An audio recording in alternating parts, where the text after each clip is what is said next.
Hello dear student. आज हम पढ़ेंगे आईपीसी नॉमेनक्लेचर। देखिए, हमने इस पहले लेक्चर में कार्बन की पूरी प्रॉपर्टीज़ पढ़ी कि कार्बन में क्या सी स्पेशल फीचर्स पाया जाता है, जिसके कारण कार्बन का कार्बन के लिए अलग एक चैप्टर बना दिया गया। आगे चल के एक पूरी ऑर्गेनिक की बुक बन जाती है। तो हमने सारे गुण देखे थे आखिर कार्बन में क्या क्या पाए जाते हैं। फिर उसके बाद हमने देखा था आईपीसी नेम के नामकरण के लिए कुछ रूल्स, कुछ नियम, कि इसके क्या क्या नियम होते हैं। और कार्बन के कुछ अपर रूप थे, उन्हें भी हम देखे थे। तो हमने क्रियात्मक समूह देख लिया था कि क्या क्या नियम होते हैं और क्या क्रियात्मक समूह होते हैं। तो आज हम उन्हीं पे देखेंगे आईपीसी नामकरण, कार्बनिक यौगिकों का आईपीसी नाम लिखना सीखेंगे। तो आइए देखते हैं। बंद श्रृंखला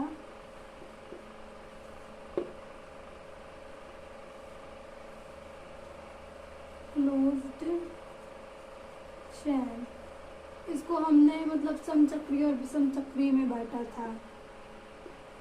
समचक्रीय और इसे विषमचक्रीय। देखिए, अब समचक्रीय और विषमचक्रीय का मतलब यहाँ पे क्या है। तो कि यहाँ पे होंगे ना, जो एटम्स होंगे वो समान, कार्बन एंड हाइड्रोजन, और इसमें कार्बन और हाइड्रोजन के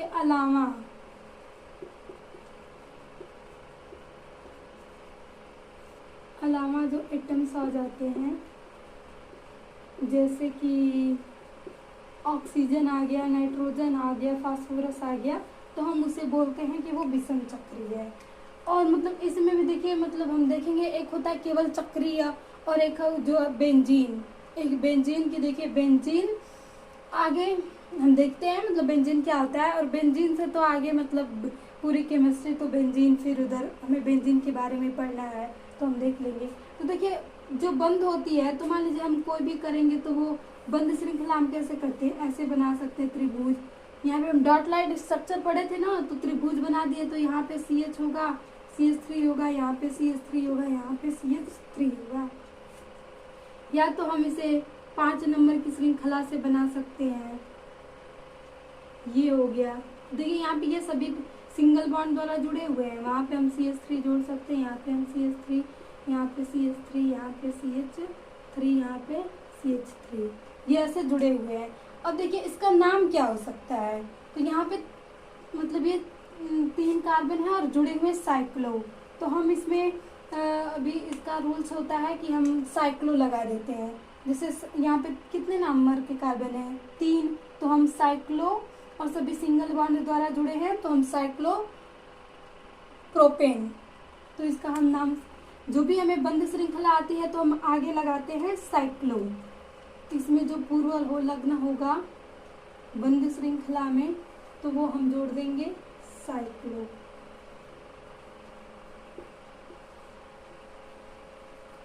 पूर्व लग्न, तो हम इसे लिख सकते हैं। इसका नाम अगर हमें लिखना है तो हम लिखेंगे साइक्लो,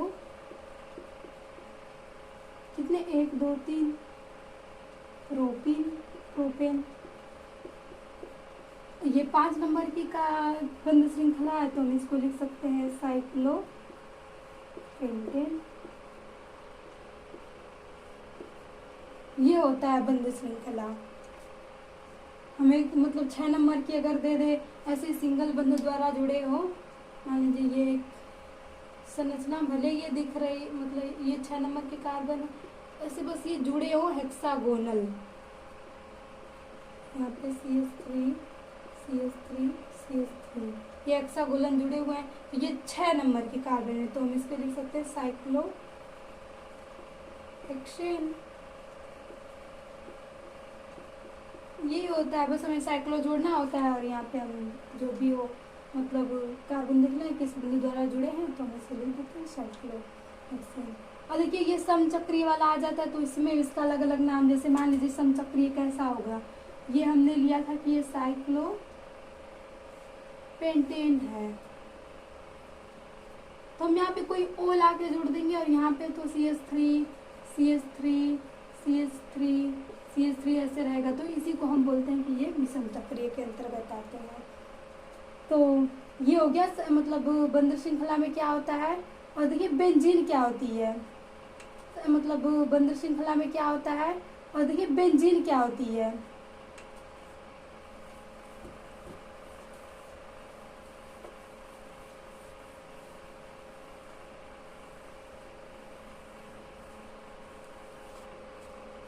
एलिफेटिक और एरोमेटिक, एरोमेटिक में आती है मतलब बेंजीन, बेंजीन। अब देखिए बेंजीन जो है इसमें ईन दिख रहा है, और बेंजीन का जो फॉर्मूला था वो C6H6 होता है। इसमें जितने भी कार्बन होते हैं वो sp2 हाइब्रिडाइज होते हैं। अभी हम देखते हैं हाइब्रिडाइजेशन क्या मतलब कैसे निकालते हैं।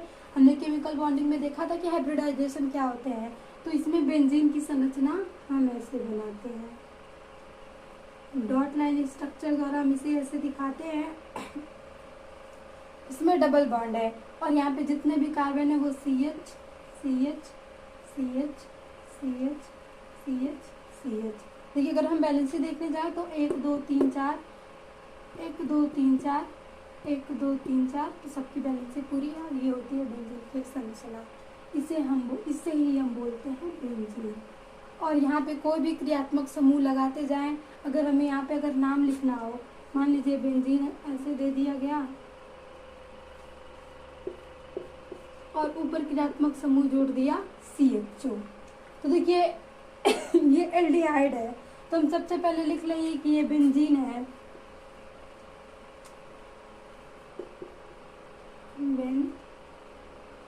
बेंजेल्डिहाइड हो जाएगा ये, इसका IPC ने बेंजेल्डिहाइड हो जाएगा, क्योंकि इसमें बेंजीन जुड़ा है, मतलब इसमें एल्डिहाइड जुड़ा है। यहाँ पे जैसे कोई मतलब लगे होते हैं कोई ग्रुप, तो हम उसका सफिक्स में जोड़ देते हैं और इसका नाम लिख देते हैं बेंजेल्डिहाइड। तो आगे ये सारा मतलब आगे के सिलेबस में ये सब एल्डिहाइड, कीटोन, ये सभी का अलग अलग चैप्टर बनाया गया, तो उनमें हम इसका नाम देखते हैं कि ये क्या क्या होते हैं बेंजीन और किसमें कैसे होंगे। तो यहाँ तक नॉमेनक्लेचर आपने पढ़ लिया एकदम अच्छे से कि हमने क्या रूल्स लगाया क्या, तो मतलब बोर्ड के सारे क्वेश्चंस जो होते हैं वो सॉल्व हो जाएंगे। ये बाकी जो एल्डिहाइड अल्कोहल ये सब आगे के सिलेबस में मतलब आगे आप मतलब 11-12 में से देखेंगे, तो ये अलग अलग चैप्टर मिलते जाते हैं और उनका IPC नेम हम लिखते जाते हैं। अब देखिए एक टॉपिक बचा था हाइब्रिडाइजेशन। तो हाइब्रिडाइजेशन हमने निकाला कार्बनिक मतलब केमिकल बॉन्डिंग में देखा था कि कैसे हम हाइब्रिडाइजेशन निकालते हैं। तो ऑर्गेनिक में सबसे आसान है सिग्मा बॉन्ड, सिग्मा बंध का हमें नंबर की संख्या, बस हमें सिग्मा बंध की संख्या मिल जाए। जैसे मान लीजिए हम यहाँ पे ले लेते हैं CH3 CH3 CH2 CH double bond CH, यहाँ से हम C ट्रिपल बॉन्ड CH, ये कर सकते हैं। अब देखिए हम यहाँ पे देखेंगे कि कहाँ पे क्या हाइब्रिडाइजेशन है। तो अगर हमें ऐसे नहीं पता चले तो सबसे पहले हम क्या कर लेंगे, क्योंकि देखिए हमने देखा था कि जहाँ पे भी सिंगल होता है तो वहाँ सिग्मा, और डबल में 1 सिग्मा एंड 1 पाई, और ट्रिपल वाले में 2 पाई एंड 1 सिग्मा होता है। तो देखिए यहाँ पे हमें सब देखना है कि कहाँ पे है। तो ये हाइड्रोजन जो होता है वो सिंगल बंध द्वारा ही जुड़े होते हैं, H डबल H, यहाँ पे ट्रिपल, और ये रहा H। अब देखिए इस नंबर के कार्बन पे देखनी है, ये 1 2 3 4 5 6। हम एक नंबर पे देखने जाए तो 1 2 3 4 सिग्मा हमें मिल रहे हैं। 4 सिग्मा का मतलब कि sp3 हाइब्रिडाइज, क्योंकि देखिए 1 S के होंगे और 3 P के होंगे, क्योंकि 4 मिला है तो हमें 4 ऑर्बिटल चाहिए, तो यहाँ से 4 ऑर्बिटल sp3 हो गए। ये भी देखिए यहाँ पे भी सिग्मा सिग्मा, तो ये भी जो होगा वो sp3 होगा। अब यहाँ पे देखिए 1 2, और ये डबल बॉन्ड है तो इसमें 1 सिग्मा होगा और 1 पाई होगा, तो यहाँ पे 3 सिग्मा बंद है, तो यहाँ पे हो जाएगा sp2। और 4 नंबर के भी कार्बन पे होगा sp2। 5 नंबर के कार्बन पे हम देखें तो यहाँ पे 2 पाई है और 1 सिग्मा है, उधर 1 सिग्मा, तो यहाँ पे हाइब्रिडाइजेशन हो जाएगा sp और यहाँ पे भी होगा sp। तो हाइब्रिडाइजेशन हमने निकालना वैसे केमिकल बॉन्डिंग में सीखा ही था, तो ऐसे हम निकाल सकते हैं। बस सिग्मा बंध की हमें संख्या मतलब पता आनी चाहिए। 2 सिग्मा है तो sp, 3 सिग्मा है तो sp2 और 4 सिग्मा है तो sp3। और ऑर्गेनिक केमिस्ट्री में हम कार्बन का ही संकरण निकालते हैं, तो कार्बन की मतलब संयोजकता 4 ही होती है, तो इतना ही आएंगे, 4 ही ऑर्बिटल मिलेंगे, इससे आगे नहीं मिलेंगे। जितने भी कार्बन होंगे या तो sp3 होंगे या तो sp2 होंगे या sp होंगे। तो ये था पूरा नॉमेनक्लेचर। अब देखिए इसके बाद हमने गुण पढ़े थे, कार्बन का कि कोवैलेंट गुण पढ़े थे, कैटेनेशन गुण पढ़े थे, आइसोमरिज्म पढ़े थे और पॉलीमराइजेशन पढ़े थे। तो 2 गुण तो हमने पूरे विस्तार से पढ़ लिए कि मतलब कैटेनेशन क्या होता है, कि ये श्रृंखला में ऐसे कैसे जुड़ते चले जा रहे हैं, और कोवैलेंट पढ़ लिया कि मतलब इसमें जो बंध है वो सहसंयोजक ही होंगे, और साझेदारी द्वारा कैसे कैसे बंध बन सकते हैं, कितने बंध बन सकते हैं वो पढ़ लिया। अब 2 एल्कीन और क्रियात्मक समूह का, ओपन चैन वाला और फिर जो साइक्लो होते हैं उनका नामकरण देख लिया कि हम कैसे लिखते हैं। जैसे हमने बेंजीन में देखा कि जैसे हमने पहले साइक्लो देखा तो उसमें सिंगल बंध द्वारा जो कार्बन्स थे, हाइड्रोकार्बन्स, वो मिलके जुड़ रहे थे, लेकिन सिंगल बंध द्वारा तो उन्हें साइक्लो बोले। लेकिन जब डबल बॉन्ड से जुड़ते हैं तो उन्हें एक 6 नंबर की चैन आती है बेंजीन्स, और बेंजीन्स का मतलब ऑर्गेनिक केमिस्ट्री में बहुत एक अहम भूमिका है। मतलब आगे हम बेंजीन से मतलब बहुत सारी चीज़ें बेंजीन से ही हम बनाएंगे। मैक्सिमम जो यौगिक होते हैं, जो बनते हैं यौगिक, हम यूज़ करने वाली जो चीज़ें होती हैं, मतलब जो केमिकल्स तैयार किए जाते हैं वो बेंजीन से ही आते हैं। तो हम आगे मतलब बेंजीन का एक बहुत बड़ा, जैसे जैसे हम आगे पढ़ते जाएंगे तो बेंजीन का यूज़ मतलब जो भी है सबसे अधिक ही है, इसीलिए बेंजीन इतना इम्पोर्टेंट बन जाता है। और इसके व्युत्पन्न, अब इसके व्युत्पन्न क्या हो सकते हैं, जैसे हमने देखा था एल्केन, वैसे ही मान लेंगे बेंजीन। एल्केन्स में ही हमने सारे ग्रुप्स को लगा के देखा था और उसी को वो किस सबके एल्केन के व्युत्पन्न थे। आज हम बेंजीन में से एक हाइड्रोजन हटा के वहाँ पे हम अलग अलग ग्रुप जोड़ते जाएंगे, 1 या 2 हाइड्रोजन हटा, हमें जितना चाहे उतना हटा के और ग्रुप जोड़ेंगे तो वही कहलाएंगे बेंजीन के व्युत्पन्न, और उनका हम नामकरण करेंगे IPC। तो जो बेंजीन की संरचना होती है वो तो हमने पता है कि वो डबल बॉन्ड द्वारा जुड़ी होती है, सभी कार्बन sp हाइब्रिडाइज होते हैं। ये एक बेंजीन है।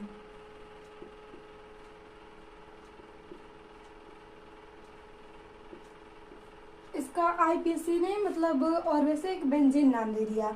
अब इसी के हमें व्युत्पन्न पढ़ना है। देखिए इस बेंजीन में ये डॉट स्ट्रक्चर है, सभी जगह ये CH जुड़ा हुआ है, तो बेंजीन का जो फार्मूला होता है वो होता है अणुसूत्र C6H6, यानी 6 कार्बन है और 6 हाइड्रोजन है। अब देखिए हमें यहाँ पे किसी को ला के जोड़ना है तो हाइड्रोजन को हटाना पड़ेगा, क्योंकि ये इस तरीके से जुड़े हैं कि ये एक न्यूट्रल यौगिक है, यानी ये एक अपने मतलब इनकी जो संरचना है वो संपूर्ण है, किसी से जुड़ेंगे नहीं शेष अवस्था में, जब तक हम यहाँ से कोई न कोई किसी को हटाएं। तो देखिए जब हम यहाँ इसकी संरचना बनाते हैं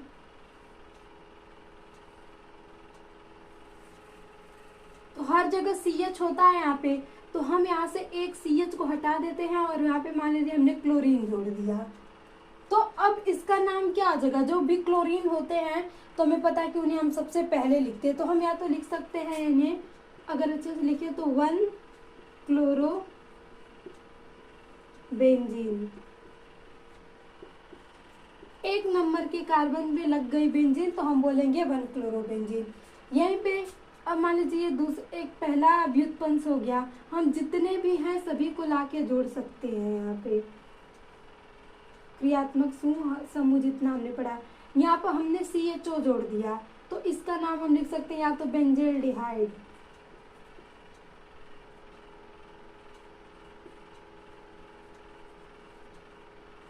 बेंजीन प्लस एल्डिहाइड, बेंजेल्डिहाइड हो गया।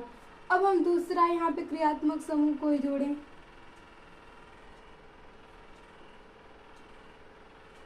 अगर मान लीजिए यहाँ पे हमने CH3 जोड़ दिया तो इसका हम लिखेंगे कि ये मेथिल। और हम एग्जाम्पल्स में ले सकते हैं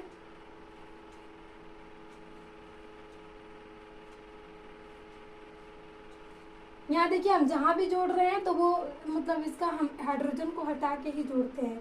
यहाँ पे हमने जोड़ दिया OH, यहाँ पे हमने जोड़ दिया CH3 और यहाँ पे हमने जोड़ दिया क्लोरीन। तो देखिए सबसे पहले जो क्लोरीन होता है वो प्राथमिक क्रियात्मक समूह होता है। तो जब भी हम नाम लिखेंगे तो यहाँ पे हम लिखेंगे, देखिए काउंटिंग कर लेंगे यहाँ से, तो हमें मिल जाएगा 1 2 3 4 5 6। और ये तो एक पूरा फिनॉल है, 6 नंबर की कार्बन हो गई। तो 1 पे जुड़ा है क्लोरीन, तो हम लिखेंगे 1 क्लोरो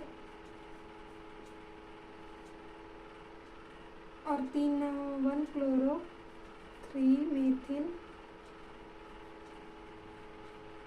फिनॉल। ये हो जाएगा इसका IPC नेम, क्योंकि OH डायरेक्टली जुड़ा है तो उसे हम बोलते हैं फिनॉल, और क्लोरीन जुड़ा था और CH3 जुड़ा था तो हम उसे बोल देंगे 1 क्लोरो 3 मेथिल फिनॉल। तो ये भी मतलब बेंजीन पे आगे हम पढ़ते जाएंगे, मतलब कैसा 10th में ओवरव्यू आ सकता है तो हम यानी लिख ले कि हमें कुछ अपरिचित न रहे। तो ये इतना इंट्रोडक्शन था कि बेंजीन के व्युत्पन्न कैसे आते हैं और उनका नाम कैसे लिखा जाता है। देखिए बेंजीन्स जोड़ना होता है और जो भी ग्रुप आएगा उसे हम ग्रुप को जोड़ते जाएंगे। और ग्रुप्स के नाम तो हमें पता ही कि CHO को एल्डिहाइड बोलते हैं, OH को अल्कोहल बोलते हैं, क्लोरीन हो गया, ये मेथिल ग्रुप हो गया। आगे मान लीजिए यहाँ पे ये क्लोरीन है, यहाँ पे हम जोड़ देते हैं ये R, तो ये ROR ऐसे हो गया ना। तो ये हो गया मतलब ईथर, तो हम इसमें लगाते हैं ऑक्सी, तो हम इसे लिखेंगे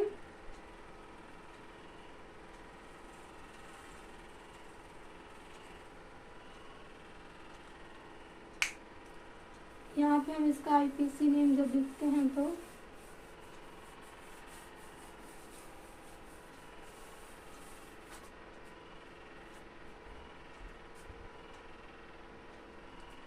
मेथॉक्सी बेंजीन हो जाएगा, मेथॉक्सी बेंजीन। तो ये हो गए बेंजीन के जितने भी व्युत्पन्न होते हैं उनका नामकरण ही हो गया। अब देखिए ये सारा नामकरण का हमारी पद्धति खत्म हो गई।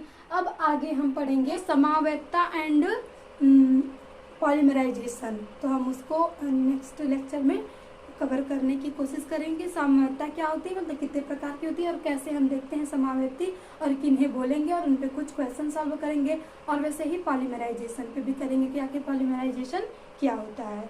तो मिलते हैं नेक्स्ट सेशन में। Keep learning.